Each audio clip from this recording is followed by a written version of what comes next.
मित्रों, एक बार भगवान शिव कैलाश पर्वत पर बैठे थे तो माता पार्वती से कहते हैं, पार्वती, आज मैं तुम्हें एक ऐसी कहानी सुनाता हूँ जिस कहानी को सुनने से हर स्त्री पुरुष के जीवन के संकट कट जाते हैं और जीवन स्वर्ग के समान हो जाता है। साथ ही इस कहानी से एक ऐसी ज्ञान की बात प्राप्त होती है जिसके प्रभाव से हर स्त्री 7 जन्मों तक सुखी रहकर पति का प्यार पाती है। फिर भगवान शिव की बात सुनकर के माता पार्वती कहती हैं, प्रभु, यदि ये कहानी इतनी ज्ञानवर्धक है तो आप कहानी जल्दी शुरू करें। मैं कहानी को पूरा और मन से सुनूंगी। तो मित्रों, कहानी शुरू करने से पहले मेरा आप सभी से अनुरोध है कि आप हमारी कहानी में खो जाएं। उससे पहले हमारे चैनल को सब्सक्राइब करके बेल आइकन अवश्य दबा लें, जिससे हमारी हर वीडियो का नोटिफिकेशन सबसे पहले आप तक पहुंच सके और आप हमारी हर वीडियो से प्राप्त ज्ञान का अपने जीवन में लाभ उठा सकें। तो आइए कहानी शुरू करते हैं। भगवान शिव कहते हैं, पार्वती, ये कहानी हर स्त्री पुरुष को सुननी चाहिए। ऐसा करने से परिवार राजसी बन जाता है। देखिए, एक राजा था, उसके 2 बेटे थे। दोनों की शादी हो गई थी। जहाँ बड़ी बहू अपने पति के साथ सुखपूर्वक जीवन जी रही थी, वहीं छोटी बहू का हमेशा अपने पति से झगड़ा होता रहता था, जिसकी वजह से छोटी बहू का जीवन दुखों से भरा हुआ था। भगवान शिव कहते हैं, पार्वती, एक बार की बात है, एक राजा अपने पड़ोसी राजा से लड़ाई में हार गया तो उसको अपना देश छोड़कर के भागना पड़ गया।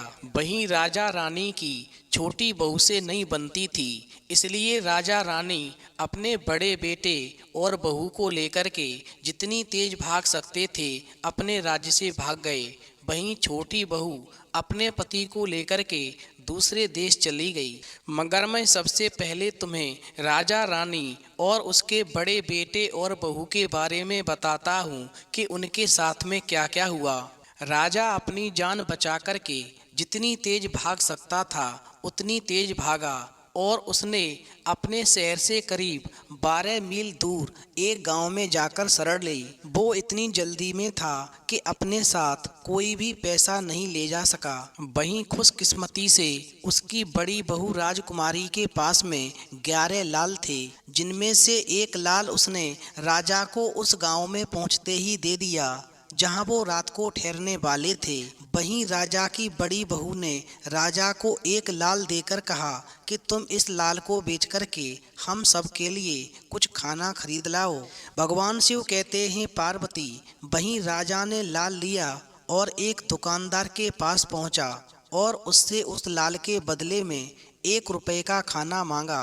जाहिर था कि दुकानदार तुरंत ही तैयार हो गया।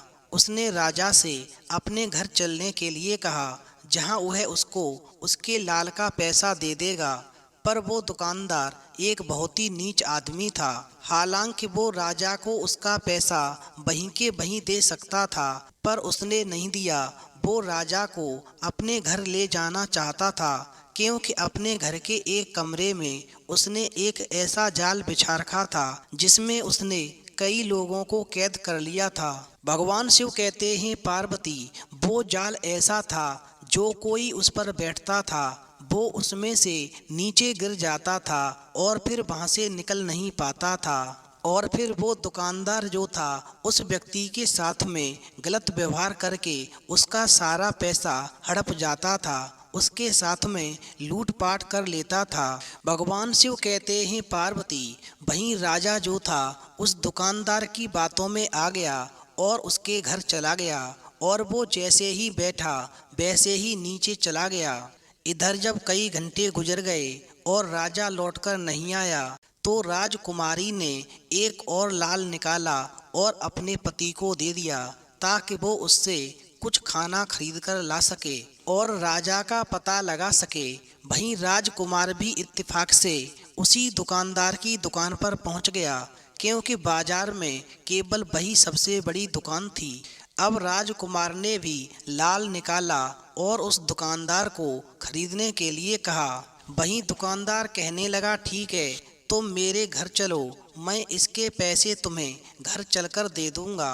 यहाँ मेरे पास इतने पैसे नहीं हैं। बस राजकुमार को वो दुकानदार अपने घर ले गया और उससे जाल पर बैठने के लिए कहा। इस तरह राजकुमार भी उस दुकानदार के जाल में फंस गया। अंधेरा हो गया था, न तो राजा लौटा और ना ही राजकुमार लौटा। फिर तो ये देखकर राजकुमारी ने अपने पास से तीसरा लाल निकाला और रानी को देते हुए उससे कुछ खाना खरीदने के लिए कहा।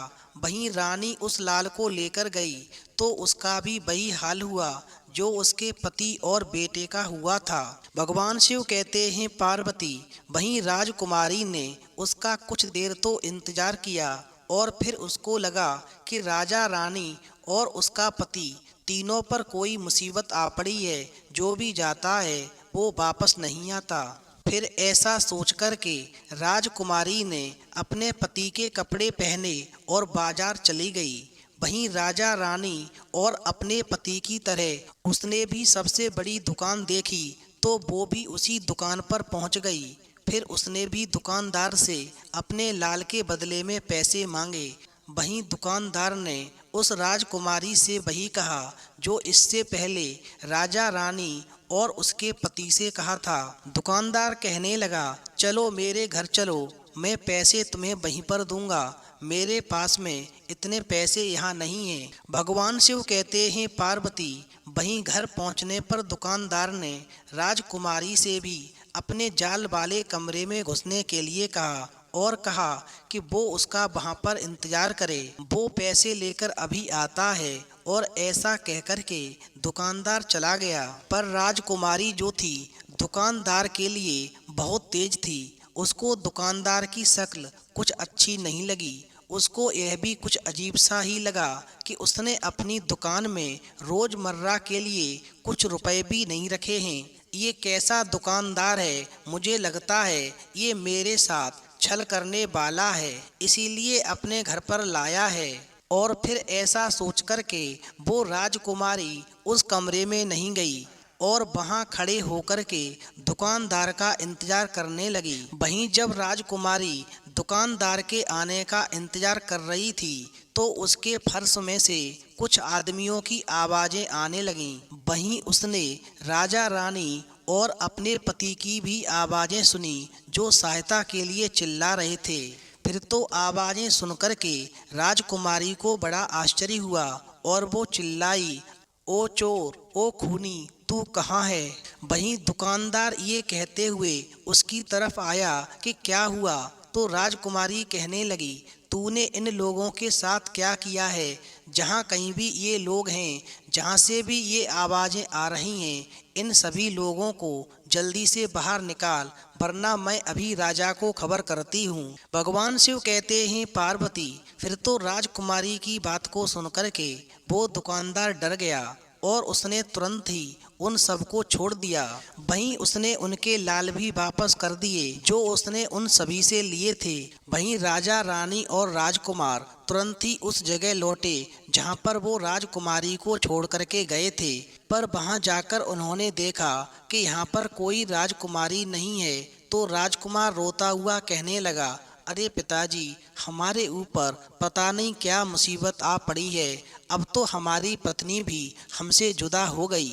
वहीं राजकुमार की बात को सुनकर के राजा कहने लगा, नहीं नहीं, ऐसा नहीं है, वह हम लोगों को ढूंढने गई होगी, अभी थोड़ी देर में आ जाएगी। और जब तक वो दुकानदार को सबक सिखा कर के वापस जंगल में आई तो क्या देखती है कि वहाँ पर राजा रानी और उसका पति राजकुमार नहीं है। वहीं एक तरफ राजा रानी राजकुमार उस राजकुमारी को ढूंढते फिर रहे हैं और उधर दूसरी तरफ राजकुमारी राजा रानी और अपने पति राजकुमार को ढूंढने में लगी है। भगवान शिव कहते हैं पार्वती, इस प्रकार जब राजकुमारी को जंगल में कोई नहीं मिला तो कई दिन चलने के बाद में वो एक दूसरे राज्य में आ पहुंची।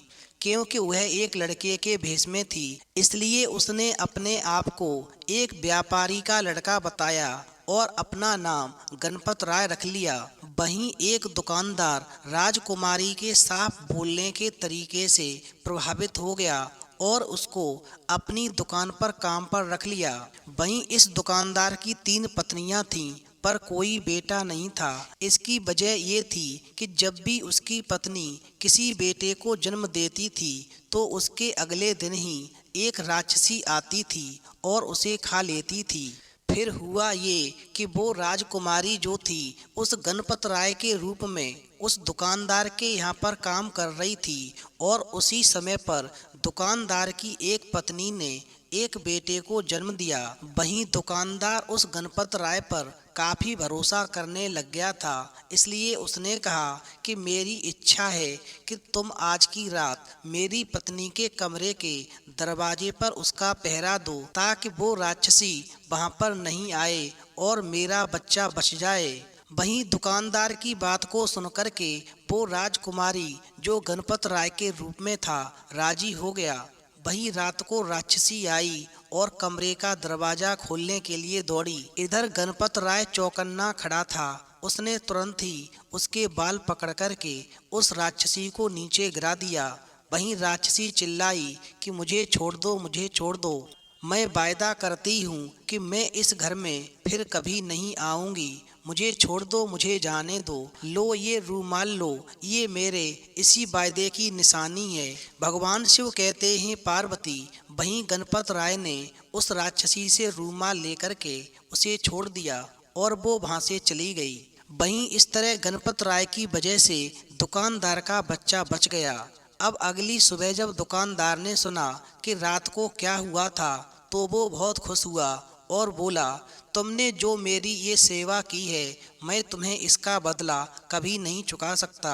भगवान शिव कहते हैं पार्वती, जब राजकुमारी गणपत राय के रूप में उस दुकानदार के यहाँ पर काम कर रही थी और उसने उस राक्षसी को मार डाला और जब ये गणपत राय वाली बात वहाँ के राजा को मालूम पड़ी कि ये गणपत राय नाम का व्यक्ति बहुत ही ताकतवर है, इसने एक राक्षसी का वध कर दिया और उस दुकानदार के बच्चे को बचा लिया। वहीं उस राज्य में एक अजगर आता था जिसने लोगों का जीना हराम कर दिया था। वहीं राजा ने उस गणपत राय को बुलवाया और उससे कहा कि तुम इस अजगर को मार करके यदि यहाँ की जनता को आराम पहुँचा दो तो मैं अपनी बेटी की शादी तुम्हारे साथ कर दूंगा और तुम्हें बहुत सारा धन दूंगा। वहीं राजा की बात सुनकर के वो राजकुमारी जो गणपत राय के रूप में थी उसने अजगर को मार दिया और राजा ने खुश होकर के फिर अपनी बेटी की शादी उस गणपत राय के साथ में कर दी जो एक राजकुमारी थी। वहीं अपने देश जाकर के गणपत राय ने राजा रानी और अपने पति की बहुत खोज की। आखिरकार राजकुमारी को काफी ढूंढने के बाद में राजा रानी और उसका पति राजकुमार एक गांव में भीख मांगते मिल गए। वहीं राजा रानी और राजकुमार ने उस राजकुमारी को नहीं पहचाना क्योंकि वो एक आदमी के कपड़े पहने थी, पर उसने उनको पहचान लिया।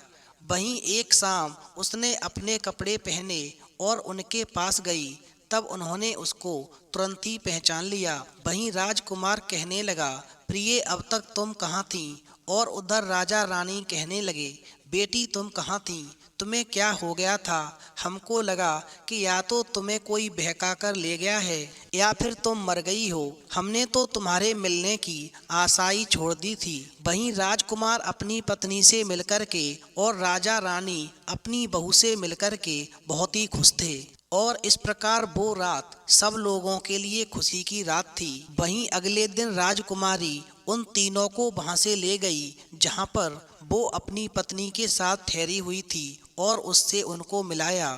फिर राजकुमारी ने उनको वो सब बताया जो उनको आज़ाद कराने के बाद में उसके साथ घटा था। वो कैसे दूसरे देश आई और कैसे एक दुकानदार के यहाँ पर काम किया, फिर कैसे प्रभु ने उसको अमीर बनाया। भगवान शिव कहते हैं पार्वती, उसके बाद उस राजकुमारी ने अपने लड़की होने का भेद को बताया और उससे इस बात पर नाराज न होने की प्रार्थना की। उस राजकुमारी ने कहा, बहन मैं तो एक स्त्री हूँ और ये मेरे पति हैं, और अपने पति के साथ शादी करने के लिए कहा जो एक राजकुमार था और अब वहीं पर रह रहा था। अब तक मैं भेष बदल कर के गणपत राय के रूप में जीवन जी रही थी और तुम्हारे पिता के यहाँ पर नौकरी कर रही थी, पर मेरा असली जीवन ये है कि मैं एक स्त्री हूँ और ये मेरे पति हैं, ये दोनों मेरे सास ससुर हैं। भगवान शिव कहते हैं, पार्वती, इस तरह से घर ठीक करने के बाद राजकुमारी ने अपने ससुर के बिखरे हुए सिपाहियों को इकट्ठा किया और उनको बहुत सारे पैसे दिए और उनको लड़ाई के लिए तैयार किया ताकि वो अपना राज्य वापस ले सके। वहीं सेना में एक नया उत्साह भर गया था। अब वो अपने राजा के लिए कुछ भी करने के लिए तैयार थे और इस प्रकार सेना ने हमला बोल दिया। लड़ाई हुई और उस विदेशी को हरा करके अपना राज्य वापस ले लिया और इस प्रकार सभी लोग अपने राज्य वापस लौट गए।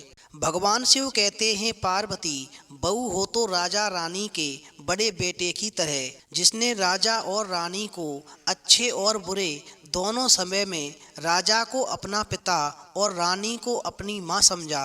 बस उसी के प्रभाव से जब दूसरे देश के राजा को मालूम पड़ी कि जिसके साथ में मैंने अपनी बेटी का विवाह किया है वो भी एक राजकुमारी है, तो राजा ने अपनी बेटी की शादी पुनः उस राजकुमार से कर दी और शादी करने के बाद में पहले राजा के बेटे को इतना धन और सेना दी जिसकी वजह से पहले राजा ने अपना राज्य फिर से पा लिया और राजा बनकर के अपने बड़े बेटे और बहू के साथ में सुखपूर्वक जीवन जीने लगा। वहीं रानी ने बड़ी बहू को आशीर्वाद दिया कि बेटी बहू हो तो तेरे जैसी, जिसने हमेशा मुझे अपनी माँ की तरह समझा। भगवान शिव कहते हैं, पार्वती, इधर तो राजा रानी अपने बड़े बेटे और बड़ी बहू के साथ में बड़े सुखपूर्वक जीवन जीने लगे। उधर जब राजा की छोटी बहू को ये सारी बात मालूम पड़ती है कि हमारे जेठ जेठानी पुनः राजसी जीवन जीने लगे और हमारे ससुर ने राज्य वापस पा लिया, तो छोटी बहू अपने पति से बोली, आपके बड़े भाई हमेशा अपनी पत्नी की बात मानते हैं और उसके लिए सब कुछ करते हैं, उसे हर खुशी देते हैं, पर तुम मुझसे हमेशा झगड़ते हो। हमारा जीवन कितना दुखी है। अब हम वापस अपने सास ससुर के पास भी नहीं जा सकते और तुम भी मुझसे दूरी बनाकर रहते हो। ऐसे तो मेरा जीवन नरक हो जाएगा। भगवान शिव कहते हैं, पार्वती, वहीं अपनी पत्नी की बात सुनकर के राजा का छोटा बेटा कहने लगा, यदि तुम मेरी केवल एक बात मान लो, मेरे कहने से केवल एक काम कर दो, तो मैं एक जन्म क्या तुमसे 7 जन्मों तक प्यार करूँगा और तुम जैसा कहोगी हमेशा वैसा ही करूँगा। वहीं पति की बात सुनकर के पत्नी कहने लगी, बताओ मुझसे क्या काम करवाना चाहते हो। तो राजा का छोटा बेटा कहने लगा, तुम मेरी माँ को अपनी माँ बना लो। यदि तुम मेरी माँ को अपनी माँ बना लोगी, उनसे कभी नहीं लड़ोगी, तो समझ लो मुझे बहुत खुशी होगी कि तुमने मेरी माँ को अपनी माँ माना है।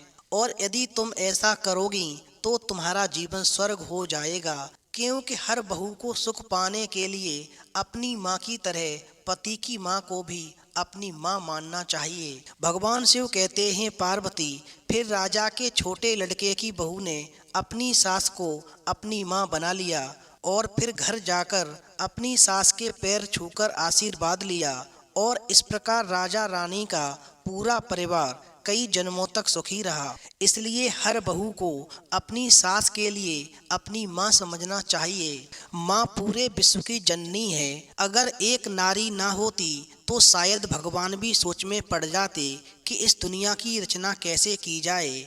भगवान ने नारी को बनाकर और उसे माँ के वात्सल्यपूर्ण शब्द से नवाजकर पूरी दुनिया पर एक बहुत ही बड़ा उपकार किया है। इस शब्द की अपने आप में एक बहुत ही खास महिमा है। ये माँ वो है जो माँ पहले एक बेटी, बहन, बीबी, बहू और फिर माँ बनकर अपनी पूरी जीवन भर की जिम्मेदारियों को बखूबी निभाती है। उसकी इस महिमा का शब्दों में वर्णन करना बहुत ही मुश्किल है, क्योंकि हर चीज़ का एक महत्व होता है। वैसे ही माँ का अपना महत्व है, लेकिन आजकल की इस भाग दौड़ और लालची दुनिया में इस शब्द का महत्व कहीं खोकर रह गया है। आजकल के बच्चे माँ को बड़ी आसानी के साथ वृद्धाश्रम में छोड़ आते हैं उन्हें इस बात का जरा भी रंजगम नहीं रहता है कि क्या वे जो कर रहे हैं वो सही है या गलत है। लड़ाई झगड़े तो हर घर में चलते रहते हैं। दुनिया में ऐसा कोई घर नहीं है जहाँ कुछ भी विवाद नहीं होता, लेकिन इन छोटी छोटी बातों का विस्फोट तो तब होता है जब घर में बेटे की शादी हो जाती है और दूसरे परिवार से आई बहू इस घर में अपना तालमेल ठीक से नहीं बिठा पाती है। ऐसे में नौबत यहाँ तक आ जाती है कि बेटा पत्नी से तो कुछ नहीं कह पाता, लेकिन अपनी बूढ़ी और बेसहारा माँ को वृद्धाश्रम का दरवाज़ा जरूर दिखाता है। उसे वहाँ रोने मरने के लिए अकेला छोड़ आता है। तब शायद वह इस वाक्य को नज़रअंदाज कर जाता है कि जैसी करनी वैसी भरनी। भगवान शिव कहते हैं, पार्वती, इंसान जो कुछ यहाँ इस जीवन में करता है उसका फल उसे यहीं पर भुगतना पड़ता है, क्योंकि भगवान हर किसी से इंसाफ लेता ही है। उसके तराजू के दोनों पलड़े बराबरी पर चलते हैं। अगर आपने कुछ गलत किया है तो भुगतने के लिए तैयार रहें, क्योंकि आज जो आप अपनी माँ के साथ कर रहे हैं वही सब एक दिन आपके बच्चे भी आपके साथ जरूर करेंगे। अगर तुम आज माँ के उन सब एहसानों को, उसके उस प्यार दुलार को भूलकर अपनी थोड़ी सी खुशी के लिए उसके सारे जीवन की खुशियों को, उन उम्मीदों को, उन भावनाओं को आप नज़रअंदाज कर रहे हैं, तो ये आपके जीवन की सबसे बड़ी भूल है, जिसे चाहकर भी आप कभी सुधार नहीं पाएंगे। अंत में भगवान शिव कहते हैं, पार्वती, माँ शब्द की पवित्रता तथा उसके प्रति अपनी जिम्मेदारी को पहचानें। रिश्तों को बेवजह बांटने वाले इन संबोधनों से दूर ही रहें और माँ के प्रति अपना सही उत्तरदायित्व निभा करके उसकी झोली में खुशियाँ भर दें, तभी आपका कल्याण होगा। भगवान शिव कहते हैं, पार्वती, अब तुम्हें इस कहानी से ज्ञान की बात प्राप्त होती है कि स्त्री केवल एक काम करने से 7 जन्मों तक सुखी रहती है और पति का प्यार पाती है। वो कौन सी बात है तो समझ लो, वो बात ये है, एक बहू को अपने पति की माँ को अपनी माँ समझना चाहिए और माँ की तरह ही प्यार करना चाहिए। यदि स्त्री अपने पति की माँ को माँ समझेगी तो 7 जन्मों तक सुखी रह कर के और अपने पति का प्यार पाएगी। तो मित्रों, यदि आपको कहानी पसंद आई हो तो प्लीज़ आप हमारे चैनल को सब्सक्राइब करें और भगवान शिव और पार्वती के लिए एक लाइक करना न भूलें।